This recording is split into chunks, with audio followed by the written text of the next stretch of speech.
Let's get some more now on the resignation of Britain's most senior Catholic cleric, Cardinal Keith O'Brien.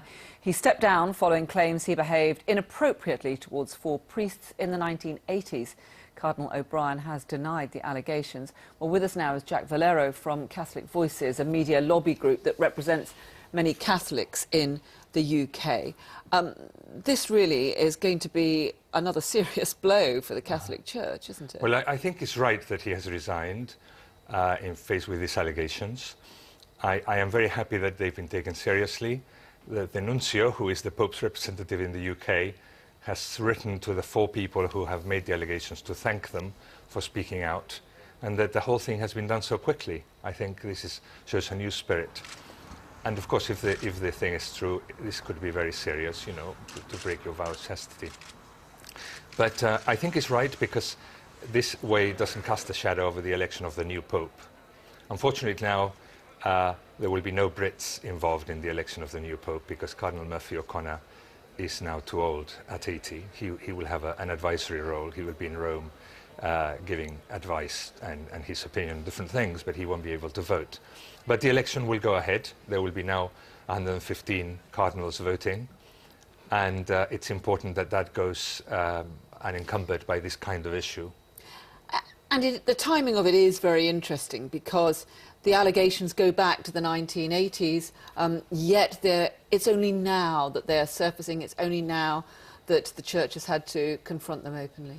Yes, they've been, I think they were happy to wait until the Cardinal resigned. The Cardinal was going to resign next month because he was becoming 75, and that's the time when you stop being Archbishop.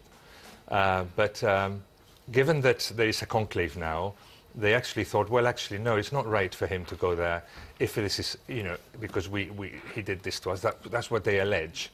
And so they wrote to the Pope via the nuncio, via the representative, and this was taken very seriously. So the timing of it, of course, is to do with the conclave. We don't know the nature of the allegations other than it says it's inappropriate behavior.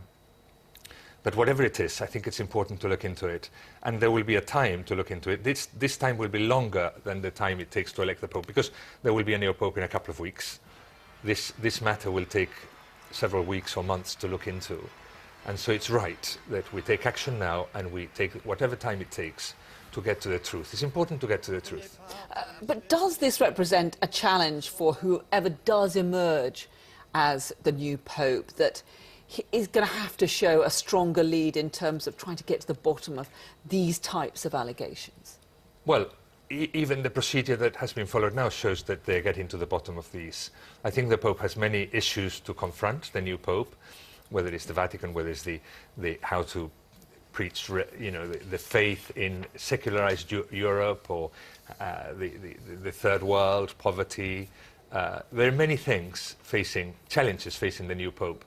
I think the transparency that we are seeing in this is something that comes from this Pope. This Pope has actually been pushing transparency in his pontificate. Although he's been criticised for not doing enough to in fact, actually take action on it, though, hasn't he? Yeah, in fact, if you think back on it, if you look back now at these 8 years, how he has been pushing for more transparency, for processes to be done more quickly, to bring people in, even for financial transparency, bring people in from Manival and say, look at the Vatican, are we doing this correctly? If not, could you tell us what we should do? So I think he's very keen on transparency. Being a German, Northern European, very, very keen on transparency, a different way of doing things than the Italians, for example. Okay, Jack Valero, we'll have to leave it there from Catholic Voices. Thanks very much for joining us.